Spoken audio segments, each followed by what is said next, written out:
With a Kaibo juice gang ready to roll. Grab your paddles, let the good times flow. From the great white north to the wild unknown, we take the best canoe trips, make memories we own. Under the stars by the campfire light, we sing our songs and we laugh all night. With our trusty canoes, we explore the land. Every river, every lake, with the Kaibo juice gang. So grab a paddle and join us on the ride, singing songs side by side. Navigate the waters, laugh and cheer. In the great outdoors, the Kaibo juice gang is here.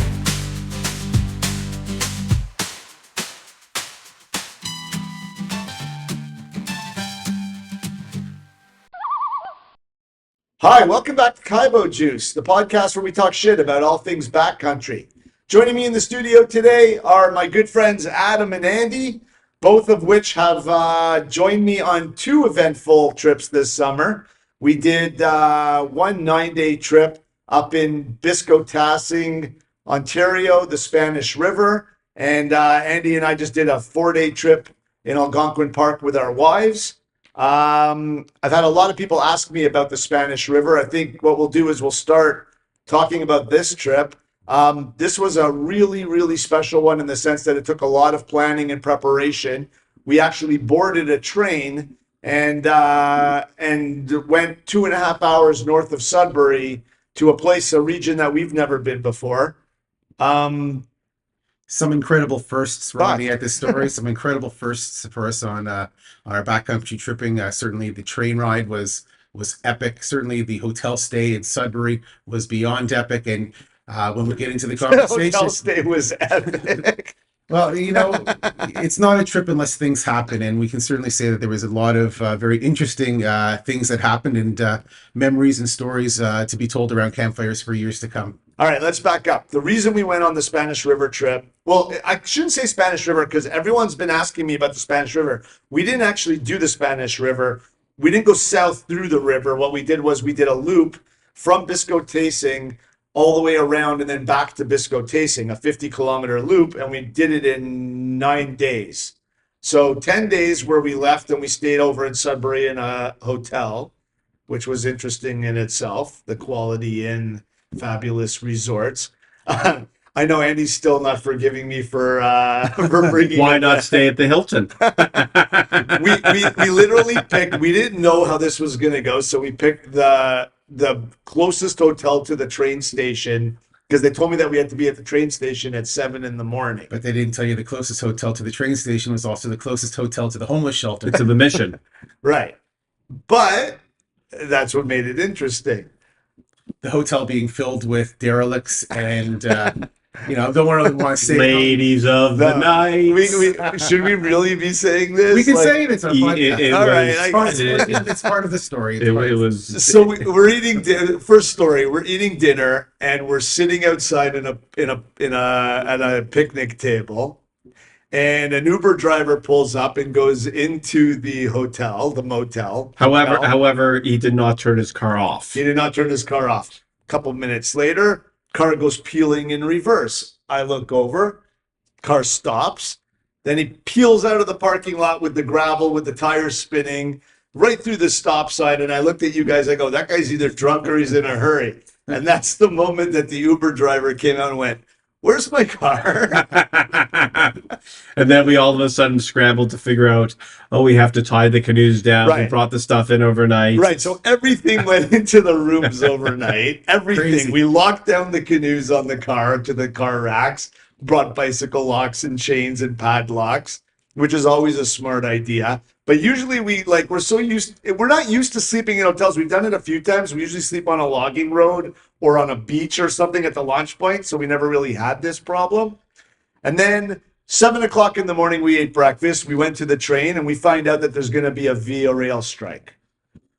So everyone starts second guessing themselves. The legend starts to grow, and we get introduced to a local who lives on the train line. A gruff local who was basically, the first thing he says to me is, when I come over, he goes, come over. Well I known come to the over. VIA staff. Right. he says to me, listen, I'm tired. I don't have time for anything. I don't want to even talk to you. You say one word, this conversation's over. Here's the deal. There's going to be a strike. You're going to get stuck up there. I call my wife. I say, what do I do if there's a via strike and we're stuck up there? And she says, enjoy your adventure. So it was the shape of things to come. Other than that, it was an uneventful trip. I guess we learned some good lessons. Is first of all, you don't want to talk to too many people outside your group because they put ideas in your brain that never happen. And second of all, you just got to go and just take everything as an adventure. This year was my first year on this trip. I booked in with them because I thought, first of all, they're going to go on a train, go to Sudbury, go up north, and they actually did it. So I called Ronnie and I said, I'm going to book my train ticket. Can I come? And Ronnie's like, absolutely. So I was a new guy on a trip with a demographic of 6 new people that I really never spent that much time with. 5. Well, there was 6. There was 6. 1 backed out. So it was pretty much amazing. Everybody on the trip took me in as their own, and I learned my way to get around, to not step on anybody's toes and add stuff to the trip, not take stuff away. We've been talking about doing the Bud car. It's called the Bud car that leaves from Sudbury to White River for years and years. And last year we were supposed to do it, but by the time I finally got everyone together, I called Via Rail on a Friday and I said, I'm looking at doing this as the Bud Rock car going because it was under renovations for a few years.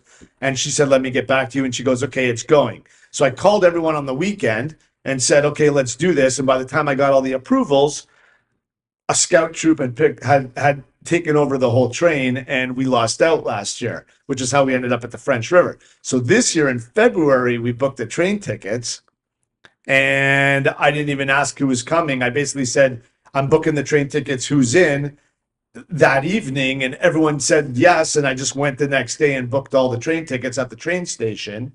So that was like months and months and months in the making. The thing is that the preparation for the trip takes me about 3 weeks beforehand, just because we were under weight limits for the train. But what they didn't tell us was that it was only $5 a bag for extra weight limit. Our extra weight in the end cost us what, $11, I think, by the time we were said and done. So we went to all that trouble to like minimize our weight and our gear. And we really didn't have to. Listen, it was old school adventure with, you have to go out there and you have to really see what the situation is before you overreact to anything, which is really the way I learned this trip. It's just you go with it and whatever happens, happens. And that's the way we did it. And it was fantastic. So we get on the train it was pretty much on time, 8:30. 45 minutes late, but that's on time for them. Got to Biscotasing around 3 hours later. Right. Launched. It's about how much was it for us to launch at Bisco? It was $9. Was it $9 to launch at the general store? It was $9, yeah. Biscotasing, Ontario, population of 20, 30 during the summer. I think that's what they told us. The entire trip, we went for 9 days. We only saw 2 people, and it was two older gentlemen. That were amazing. Yeah. George and Goober, if you're watching this, we salute you. Yeah. That invited us in. We saw them fishing one day in the boats. They were near our campsite. And on the way out, they actually invited us to their cabin. They screamed at us on the lake to come in for some cold beers. We'll get back to that in a minute. That's another first. Right. But seeing nobody in 9 days compared to the Algonquin trip that Andy and I just did, where we saw like 3,000 people at the launch and on the and on the first portage. You ever seen those pictures of like Everest where there's the lineup of people with the Sherpas in a line? That was what our portage looked like in Algonquin. But we'll get back to the Algonquin trip momentarily. Going back to Bisco, when we were in Bisco, we got it to Bisco. Everything got off the train in about what? 8 minutes. It's a train and it has to be on time once it's going. Right. The loading was easy. They just basically took everything from us and loaded it up. The train was empty.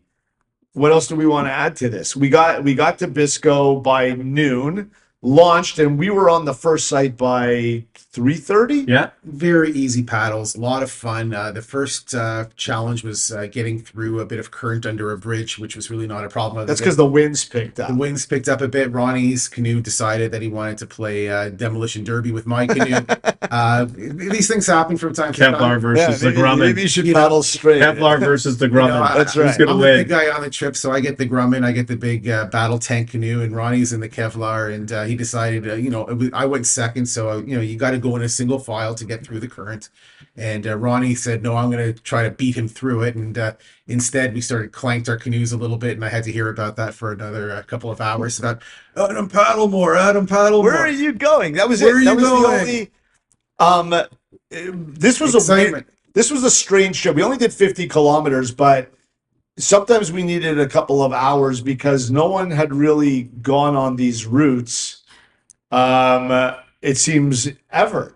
Like, all right. So what we did for everyone watching is we went down Biscotasing Lake to the first portage, which was a 250 meter. But this one was unique and something that we've never seen before, in the sense that there was a rail car, like a transport to move boats between the two lakes. Can I say that there's a fantastic YouTube video of another trip going down the rail carts on the portage as a roller coaster? Maybe we can put the link in there if we can. Well, we can do ours too. Right, but hold And on. we'll share it with ours as well. We have some good video there as well. But that was our problem, and it would have been faster for us to take everything out of the canoes and portage it than it was to use the rail But car. we've never done it before. I understand. And Right. Again, it was a rather unchallenging trip. I'll give you that. But we did a lot in first. There were a lot of first things we did, like take the train, take a portage on the trail on the Rail car. on the rail cars. This is exciting stuff. This is the stuff of memories, Ronnie. Right. But what I'm saying is that because those people rode the boats down on the rail car, the rail car was like Off the track. 50 meters in the lake off the tracks, and Andy had to go strip down in the pouring rain to go get it and get the rope and pull it out. And it's funny because it was his first trip with us, and we didn't even ask him. David and I are like, how are we going to get that cart? Next thing you know, Andy's like running by us in his underwear and like walking into the lake. It had to be done. Listen, I was not carrying all that stuff, and it was raining, so that was the real. I mean, if it was nice, most of the trip was pretty nice. Weather was pretty perfect. It was but that was perfect. just a one rainy day. So I figured if you keep everything in the boat and move it across, it'd be better for everybody. And there's a lot of separate stuff, especially at the beginning, just to get it through dry, because you don't want to like get stuff wet dropping in the water. We didn't even start off in the rain. We started off with gray, and then the next day it was raining. Yeah. And then it was the next day after that was raining and cold. And then it was absolutely beautiful and glorious, Spectacular. to the point where at 8 o'clock, I wanted the sun to like shut off already. Like just go down already. I was baking. We'd shower at like 6:30, and then we would shower. We'd bathe at 6:30. And then by 8 o'clock, I was sweating and ready to take another shower. That's like, And it made the fishing difficult too when it got warm, because they don't come up until the sun Right. goes down. well, the thing is, okay, so about the fishing was spectacular. We didn't catch anything monster, but we caught a lot of fish. A lot of pickerel and pike. A lot. Well, for American listeners, pickerel is walleye. The problem is that because we counted on 4 fish dinners in those 9 days, when you catch pickerel, you catch them when the sun goes down. So the sweet spot was between like 8:30 and 9:15 at night, which means by the time we cleaned them and prepared them and cooked them, we weren't eating dinner till like 11 o'clock every night. And the side dishes. It's a full day. But listen, that's a nice thing about it. Great. You just like listen, if it was rainy and cloudy and that, you would have caught them earlier, but then you would have been done earlier and you would have had to sit and just under the rain. So this was the trade-off for being warm. You got to fish a little later, and it was a little bit more challenging. Right. So after we did the rail car, we were in Indian Lake. Indian Lake was my favorite out of all of them, for the sole reason that like the fishing was great. I've Right. never caught that many pike in 2 hours in my life. None of them were over 6 pounds, but when we're eating them, that's exactly what I want. They were hitting everything. They were angry and hungry. Yeah, literally, like I was talking to Andy. I'd reel in my lure. It would be sitting beside the canoe, and as I'm talking to Andy, the pike were like coming out of the lake, out of the water, like dolphin Almost style. like a shark. Yeah, like barracuda. They were Yeah. attacking my lure as it was sitting beside the canoe in the water. I didn't even have to reel to like or entice them. They were just hitting it. Um, that was a fun one. I liked Indian Lake. And then the really weird thing about this trip was that there was absolutely no sound at night. There was nothing. We saw bald eagles. We saw, what did we see? We heard pileated woodpeckers. Lots we of heard lots beaver. of beaver and Lots of loons. beaver. Second night, the midnight till 4 a.m. Call of the Loons was just spectacular. It was magical. If you haven't heard the loon cry at 4 in the morning, you have not experienced Northern Ontario. It was like almost from lake to lake, and they were just talking to each other. You hear the echo going across the whole lake and Yeah. the But we non-stop. Yeah, It there was were beautiful. choruses and symphonies, but it was strange that at night there was no sound. Like I saw more wildlife driving up to Muskoka the other day than I actually like saw in our entire 9 days of the trip. I'm used to things cracking in the woods. We're used to moose walking through our sites. Rattlesnakes. We're used to rattlesnakes. We're used to whatever. There was nothing. There wasn't a cricket. There wasn't a cicada. There wasn't. Bullfrogs. There was There nothing. was nothing. The I've red never squirrels didn't come experienced out that. either. So we Red went squirrels, all the way up to central Ontario, and I saw less wildlife than we see in my backyard in Midtown Toronto. Like we didn't see a red squirrel until The last one, the last campsite. that red squirrel was an asshole. Yeah, he really The was. red squirrel took some food, took it up the tree, and started. He ate our gorp. He Took knocked over our our food. gorp. took the garden. Took our food. It Started wasn't his food. eating it and throwing the shells down at our barrels and Gorp is trail mix, good old raisins and peanuts, and he emptied our bag or knocked over our bag and took some up the tree, and he was literally throwing it at us. But did we not have a couple of good laughs at the expense of the squirrel? It was great. No, what do you mean? We watched it. We enjoyed watching it.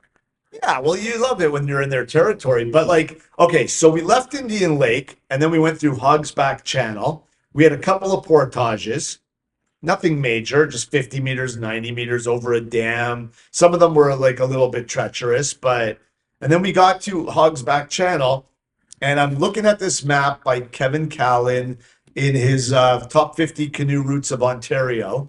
And on the map, he had all the campsites marked.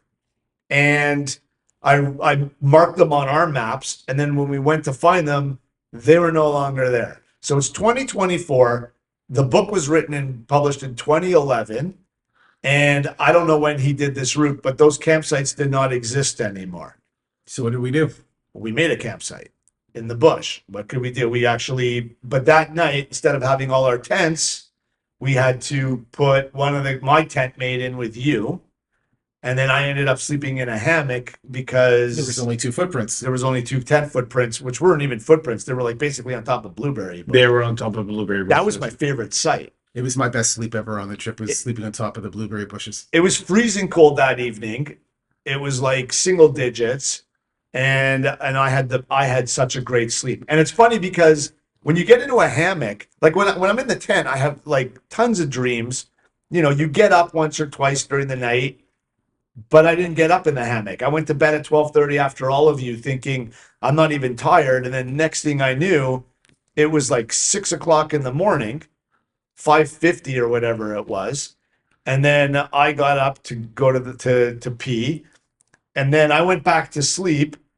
And then thinking I'm not tired again, I should get up. And then next thing I knew, it was 9 o'clock in the morning. And I woke up to all of you going, "Did you hear the trains last night?" And I was like, "No, I didn't hear anything last night." This was the one thing that I didn't like about the trip were the trains. When you're launching from a train rail, you're going to hear it in 100 kilometers in every direction. So that was what was the interesting part was then we went to Houghton Lake on our loop back to Biscotasing. And on Houghton Lake, we were beside the train rail, Before the you go on- Canadian Pacific Railway line. It built the country, Ryan. But before you get onto the trains, I got to tell one story about Indian Lake and the campsite in the blueberry bushes where you were in the hammock. And it's a good story. It's a funny story. And because Ronnie had to, we only had the 2 tent footprints. We had to. The tent that I'm in is the Taj Mahal. It's Tall Ron, who's not here today. It's this big Agnes. It's a big what is Agnes it, an tent. 8-man tent? It's an 8-man tent. I hate You it. can stand up in it, and we love it. I go in that tent with tall Ron because I have sleep apnea. I have to bring my CPAP machine and a battery to the trip, and I have to carry it, and I have to set it up and everything in there. Now, Well, I'm still convinced Ron brings that so that he gets to score the best footprint every single time. we don't always get the best for him, but to make matters worse, Ronnie's tent mate is David, and David, we're going to meet him one of these days out there. David and Tall Ron have a bad habit or a bad medical issue of flatulence. They are. No, you can't. They are. It's part of the story. Ronnie, hear me out. They are gassy.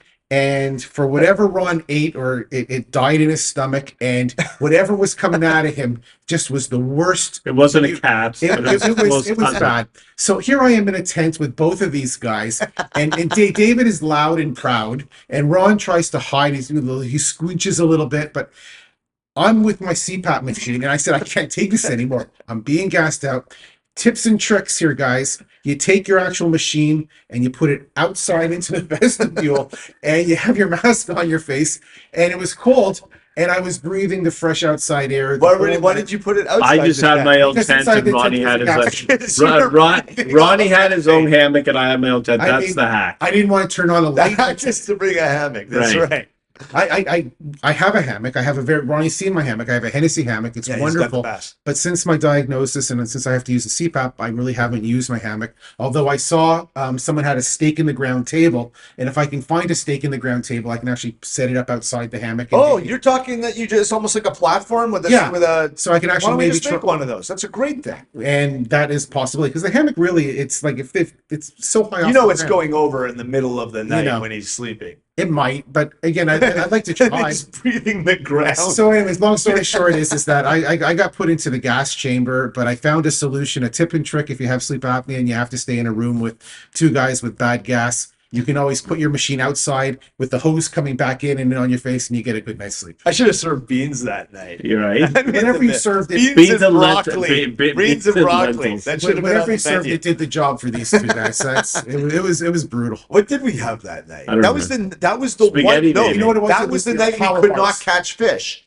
Tall Ron and your power bars. That's what did it in for me. Power bars? it was- Yeah, power bars make you gassy for some reason. They don't do it to me. But you have to but- eat them you have to eat certain things at certain The times. educational otherwise. content of Kaibo juice has sunk to this level. But again, power bars. Be careful what you get because I guess which ones you buy. which ones did we have? I forgot the name. We had different types. Cliff bars. We didn't have Cliff on Cliff this. protein. We didn't have Cliff. Really? No. Costco bars. We had one from Costco. I don't remember which ones they were. Build. Yeah, that's Cliff. That's Cliff, yeah. Adds to the trip, guys. Yeah, we're gonna get sued. All right. So, so what we had the spaghetti that night because we couldn't catch fish. And the interesting is the next day when we were on Houghton Lake, we moved because we were getting off that campsite as fast as possible, even though it had the most scenic views of the trip. It was also a little bit swampy, so we got lucky. It was a wasn't- cove. It was a lagoon. Yeah. That's what I liked about it.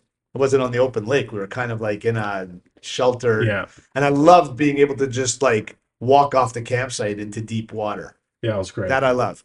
So when we went to Houghton Lake, we saw the old men in the fishing boat, and they're the ones that told us that they've been catching. They've been going up there for how many years did they say they've been going?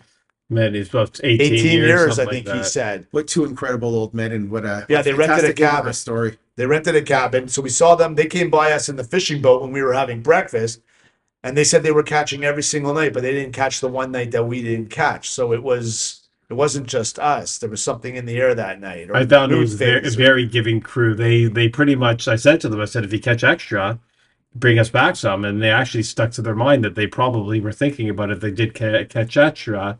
That's a big difference. I don't do that. If I don't catch, I don't eat. No, make do. I get it.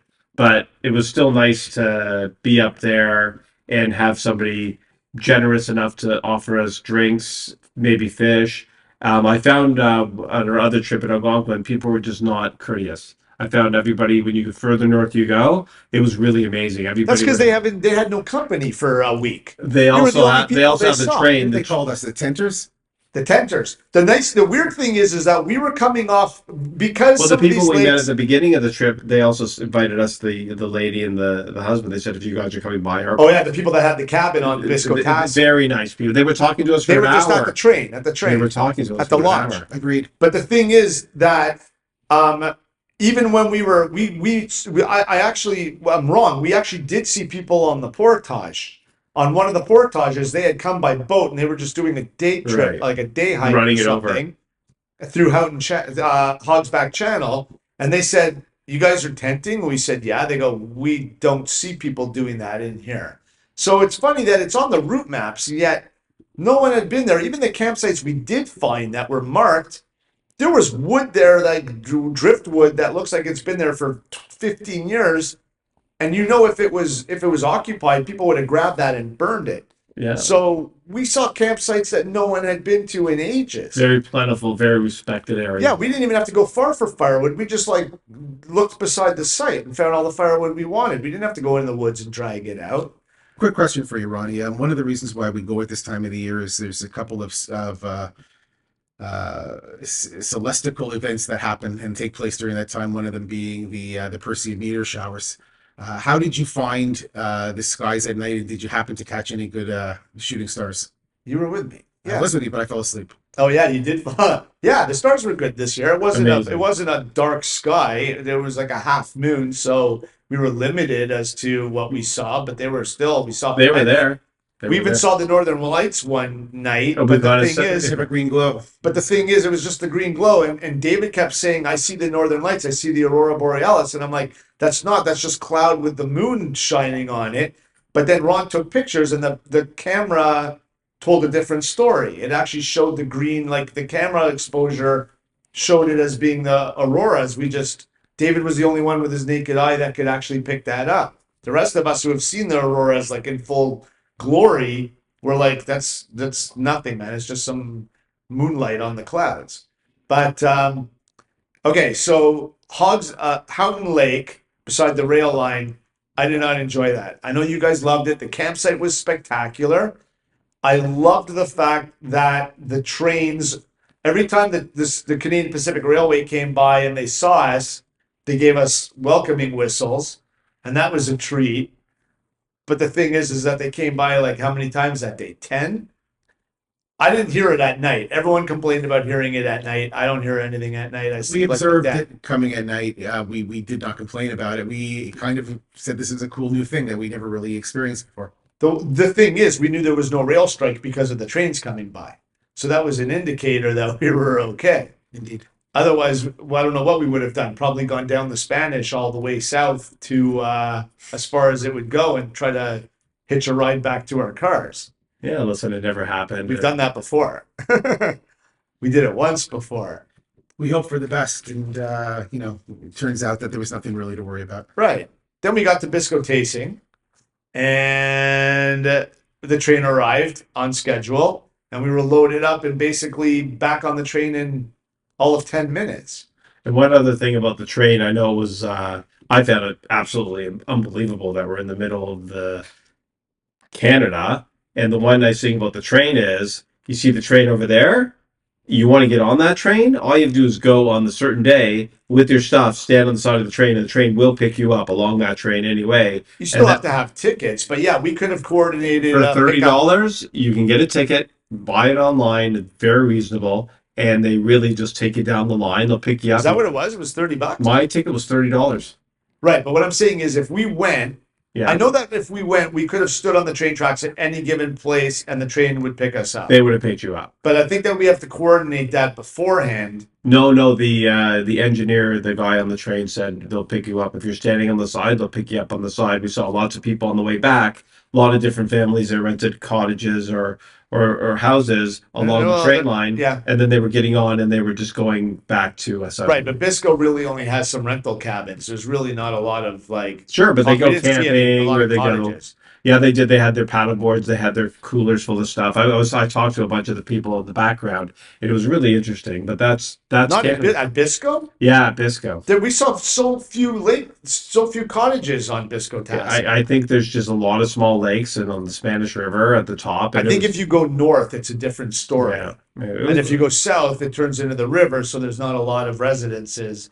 But what we did was we hooked back around and came back it was very cool. eastbound, northeast to Bisco. And this is the last year of that train. That's it. This was the last year of the what were they, 40s diesel trains? Yeah, 1950s. 50s. They're upgrading. They're upgrading They're the still new- running the line. They Yeah, still but- are, but it's not the old school train cabins. That was my favorite part. It had that same smell as you get at the Canadian National Exhibition when you get into like one of the old rides, like the zipper. Yeah, Remember that smell of the Yeah. diesel and the grease and it had the feel, the sound, the turns. loved Yeah. that I loved. The ride was great. Riding the zipper. Listen, there were people. There were people on the train. There were people on. on the train just doing the ride for the day, going back and Well, there were forth. people that were commuting back and forth all the way along the way. Now the thing is, we picked Biscotasing because I had the route map. Like I created a route map, but I didn't want to stray too far this time in case we didn't like it. Would I do another train trip again? I would, but I'd want to try to get away as far away from the train lines as possible. But I guess if you go do the train line, you can go to the end and just go to a cabin. You if could get really- let off anywhere. Forget Yeah. even cabin. We could pick any spot along the route that's got some big lakes on it and just has to be dropped off and spend time there. I mean, I haven't been on any trip. Like I said, this is my first trip. I would always rather just go up in the morning and be camping at night, regardless of state. The hotel was not. It was good, but it was kind of like not part of the adventure. I think we could, if the if it hotel was, is just for us to sleep to get some rest. I would have rather slept. Would have rather just got up an extra like 4 hours earlier and made it to the train. To leave No. early on the Thursday. But you want to get up at 2 a.m. I would and then- rather get up at 2 o'clock in Really? the morning. Absolutely, No, because I'd much rather get the Sudbury and have a nice dinner. sleeping in a and- tent, I am telling you, from my personal opinion, there's not a better sleep that anybody. If you're ever having sleeping problems, I agree. go camping, get in a tent, and your sleeping problems for that week, and forget about anything else. Technology is non-existent, other than Adam brought a satellite phone, and really having nobody able to get to your mind, anybody to push you anything, it's really a game changer. If you're ever like losing sleep or you want to change your mind, this is not a better thing. The therapeutic of clearing your head is certainly And one of the main benefits of why we trip. So And the only problems are the ones you create, and the only good things happen are the ones you create, and the bad things happen and the ones you create as well. All right. Well So said. let's now talk about our Algonquin trip that Andy and I just got back from. Yeah. We took our wives. I was actually going to go with my wife for the first time alone. And then Andy's like, my wife and I would like to join you. And she hasn't been since she was 16 years old at summer camp. And she wants to go with you, which was, how could I say no? Yeah, So it was great. we decided to do an easy trip like I always do. And we picked Algonquin Park and we decided to go to Ragged Lake, which is where you park at Smoke Lake and then you portage 250 into Ragged. I love Ragged Lake. I've always loved Ragged Lake. It's all like nooks and coves, and every area of the lake has a different feel to it. Going in was interesting. So we pull into the parking lot and there's tons of people. Like it was almost like an unloading zone for summer Forget camp. the term. I call it Yorkdale. It was It was kind of like like a Yorkdale at the parking lot. holiday time. And there was a lot. There was a lot. We pulled the car up and we started unloading because there's a boat launch, and there was a whole group of I can't even tell you how many people. Was there like I know they're only allowed 9 on a site, but they must have taken over 2 But sites. they had separate sleeping bags, separate Tupperware, separate, Everything. not These were bags. all newly arrived Canadians, Right. and everything was loose. So I went up to one of the guys who's holding his sleeping bag as he's about to put it in a canoe, and I said, "You really should put that in a dry bag or in a garbage bag, because if that gets wet, your whole trip is ruined." And he just looks at me and in broken English, he said, "We've done this before." And I was like, "All right, good luck to you." And to the point is, nobody's wearing a life jacket. Nobody. We wear our life jackets every time you get into a boat. When you fall, you hit your head. anything happens, you need a life jacket to float Right. in that water. We've always practiced that. We've even said this in our prior shows that like Don't be that guy. don't be that guy. We get in a canoe, we wear our life jacket. It's way easier to do stuff when you're floating if the canoe goes over. And Andy and I have a story on this trip regarding that. So we go and we do the portage, and like I said, you get to the portage and everybody's coming in and out. This is like a main entry point of Algonquin. So much different than our Spanish River trip for 10 days. We've now seen more people in 10 minutes than we saw in 10 days when we went to the Spanish River. And like literally, you're unloading the canoe and finding a spot to put your stuff on the portage. On the portage, you're actually waiting to advance, which is I've never experienced that before on a trip in my entire life. I think a lot of the problems were that you can't reserve a site on Ragged. You get a site, No, you reserve the lake. so everybody is rushing at that time to get to a site that they specifically want. But I think a lot of people also were going to Parkside Bay because when we veered, I knew where I wanted to go, Uh-huh. which was a site I had been to previously with my daughter. But everyone seemed to be going right when we were going left. So they were always all going to the south west while we were going southeast when we got there. But we get to the site. It looked like the site I wanted. It looked like people had been set up on that lake for days. We got there on a Friday morning, like bright and early. We were already on the lake by what time? By noon? We On a were Friday? at the site by 1:30.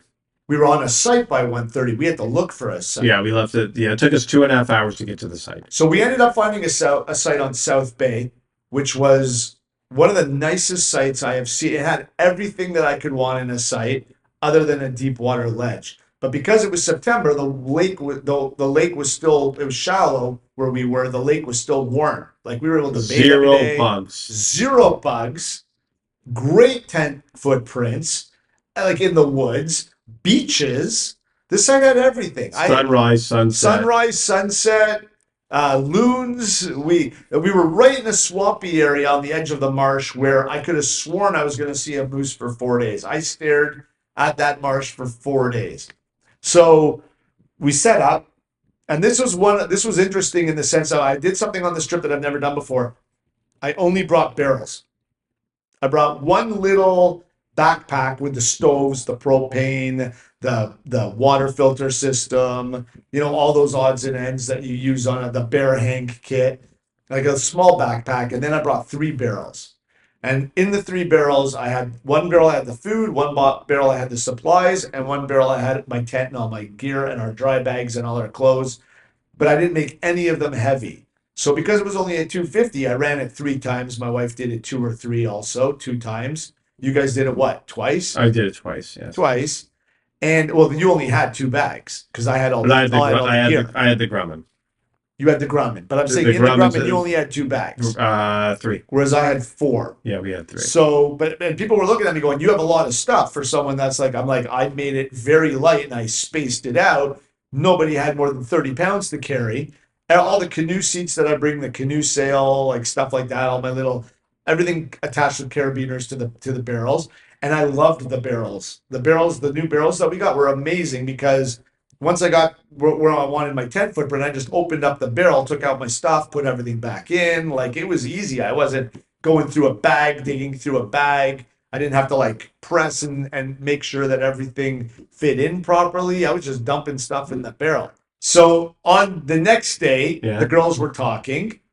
And it's pretty funny because Andy's wife hasn't been since she was 16, and she was making comparisons. So And she did not have a good time in her younger years on a canoe trip. It was not made very comfortable for her, and the experience was not. So what made her catered. want to go again? You convinced her? Because I said, like, first of all, the weekend was the nicest weekend ever in the history of Algonquin Park to go camping. That weekend, a month later from our Spanish River trip, had nicer weather than we had on the Spanish River trip. On the Spanish River trip at night, I was wearing my hoodie, my fleece, my jacket, my toque.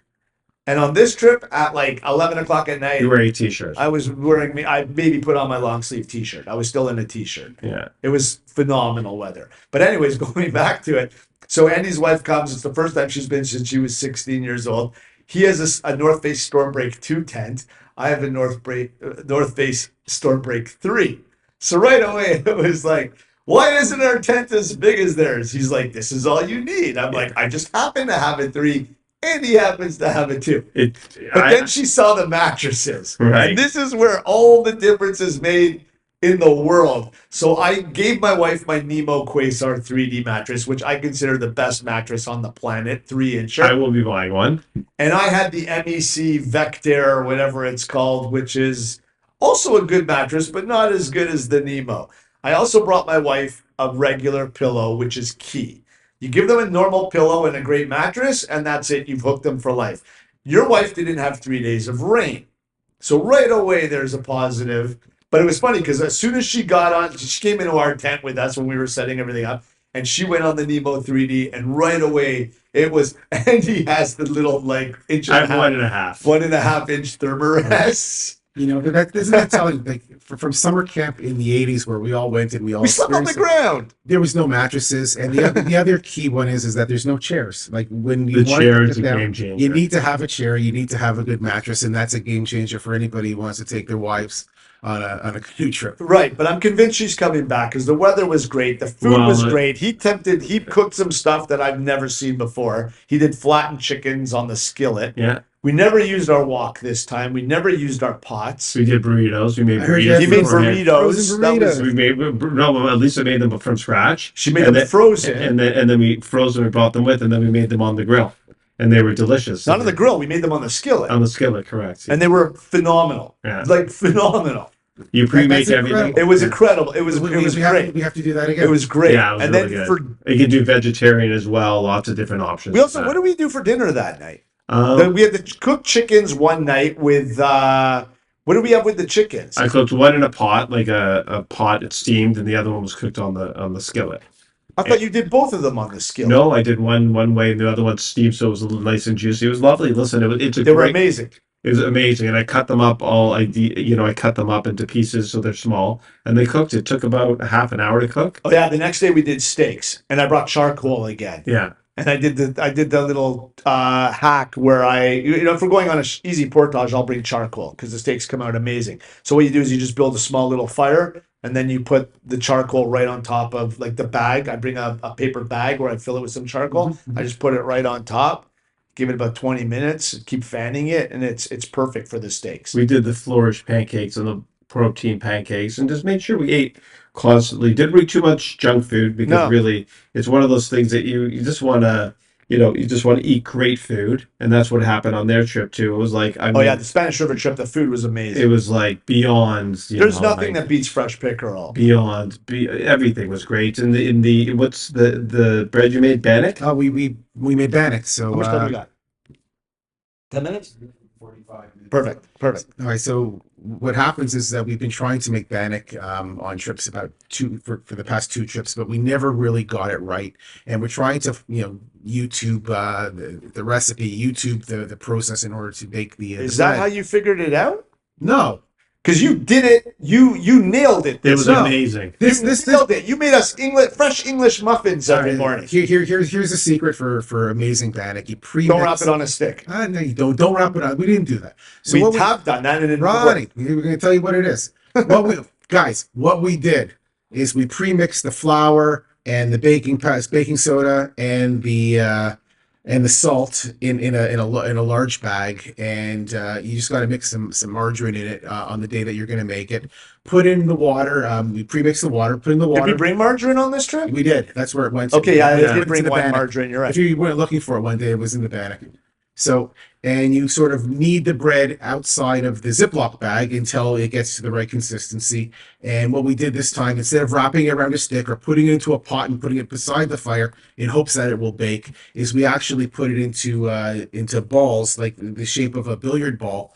And Andy was the grillman at the date of the time, and the grillman just kind of half flattened it, put it on the flat grill. Again on the skillet. On the skillet, and sprayed it with a bit of oil, Right. and it rose a little bit on there. Yeah. But once it turned golden brown on both sides, Canadian crumpets. the It inside was like a scone slash scone, whatever. biscuit. But any native Canadians watching our show can give us a bit of advice on the bannock. We took some inspiration, but it came out amazing.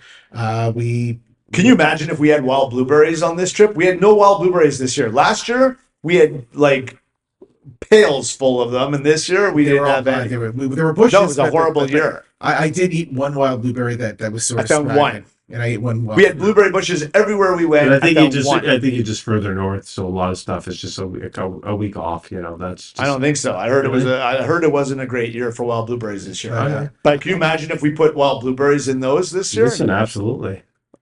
That That was a great All right. addition. So going back to the wife's trip in Algonquin Park, Andy and I decided to go over to go see the Devil's Staircase. This is the first trip I did with Ron and like with our crew when we started tripping again full time, and it's the portage that runs between Ragged Lake and Big Porcupine. And it's literally a staircase. What is it? How long is it? It's the Devil's Staircase. It shouldn't be called the Devil's Staircase. 550? It's 550. It's called the really- Devil's Staircase. Some maps have it It mislabeled. really wasn't that challenging of a portage. If one had It to is do if you're carrying a canoe up if it. It's a if it's climb. wet, it's And it's a not fun. staircase. It's a It staircase. literally is a staircase. Yeah, But the thing is that, remember, it was bone dry. right. And we weren't carrying anything. We just went to go see it. Oh, because every night we could hear a waterfall. So we wanted to go see the waterfall. You couldn't hear it during the day. At night, it was like roaring. Does it compare to Napoleon and Temagami? No, nothing compares to. You can't compare our bush trips in Temagami to Algonquin Park. Well, I'm It's the talking same- about the Devil's Staircase versus Napoleon in terms No, of no, like, no, no, no. no, It's this- wide. It's groomed. A million it's people. like you go to Sherwood Park and you walk up the stairs. Yeah, in it's like- Sherwood Park. it's like going was through clear Cedarville cut. There was no, it was nice, but it wasn't. It wasn't devilish. Algonquin Park to me is like being in the High Park in Toronto by Right. comparison to like the bush that we do. Right. Like you can't compare the two. Don't get me wrong. I love Algonquin Park. It's absolutely beautiful. I could spend my entire life in there, but you can't compare the two between the traffic and the people and everything. So we go on this portage and we bump into this guy who's 70 years old. He said he was 69 and he was with His with mistress or his. we wouldn't tell us who girlfriend she or- was with. It wasn't Who he was his with. He wife. said it wasn't his wife. wife. That's what he said. We said, your wife. He goes, she's not my wife. We went, okay. So Andy volunteered. We were going one way and he was coming the other. And Andy said, do you want us to grab the canoe? And he said, no, I'll grab it. And then we met again in the middle of the portage. So we're talking to him and we told him that we had a podcast. And he goes, what's the name of it? And I go, Kaibo Juice. And he started laughing. And I said to Andy, I go, that's exactly the reaction that I'm looking for. He's not going to remember outdoor adventures. He's not going to remember that. He's going to remember, right? Because it like people that know. So we're leaving. We get back in our canoes and he's behind us. And how far behind us is he? He was Half a he was kilometer? halfway across the lake. He's out. Anyways, we hear him talking to the woman in the bow and he says, those aren't real bushmen because they're wearing their life jackets. And I turned around at that moment and I yelled at him. He called him out. I called him out. I go, one, we can hear you. Two, we are like, I go, the thing is, again, real bushmen wear their life jackets because they know that shit can happen at any given moment and chaos happens. And I'd rather be in the water floating than not floating. And I have a saying, don't be that guy. Don't be the guy that burns down the forest by making a stupid forest fire. Don't be the guy that drowns because he's not wearing his life jacket.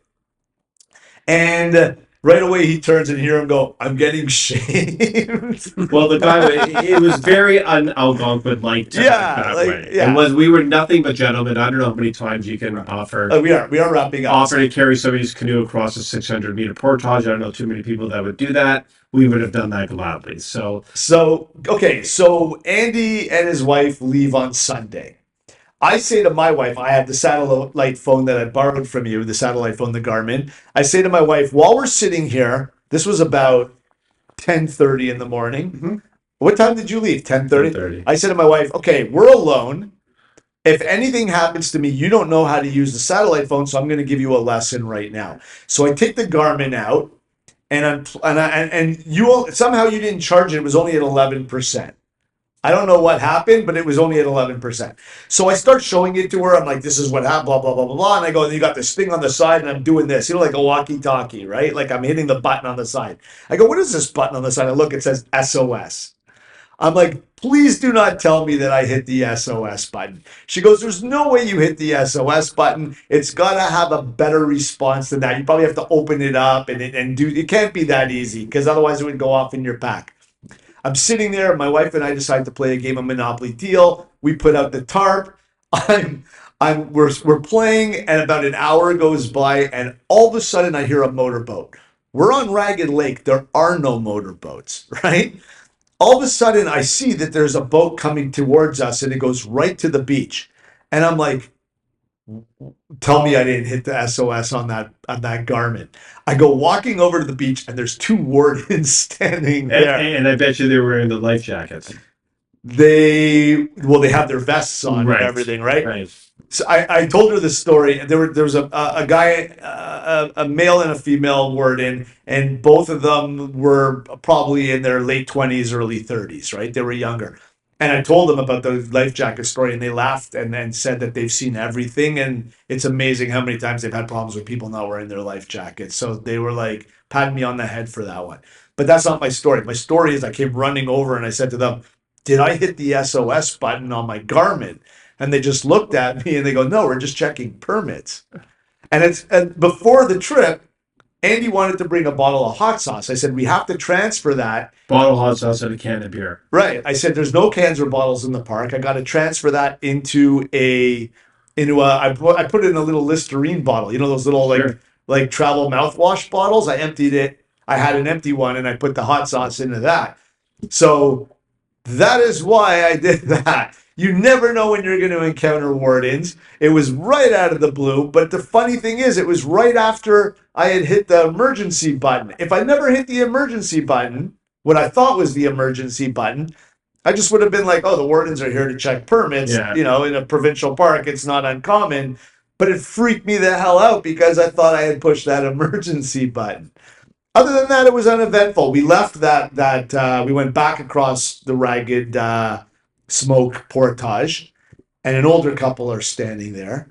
And I complimented them on their canoe, and they complimented me on my canoe, and I said, mine's borrowed because my buddy has my Grumman. And she goes, oh, you have a Grumman, you just lost cred with me. And I said to her, I go, it's actually an Algonquin summer camp canoe. Does that give me more cred? And she said, oh, we're so-and-so. And she named another summer camp in Algonquin Park. And then I realized who I was speaking with because my whole family, all my nephews had gone to that summer camp. And we ended up having like an hour-long conversation. It's a small world on the portage. And that's the beauty about Algonquin. You never know who you're going to meet or bump into when you're there. Other than that, we paddled out. Great trip. I had a great time in Algonquin Park. I had a great time on the Spanish River.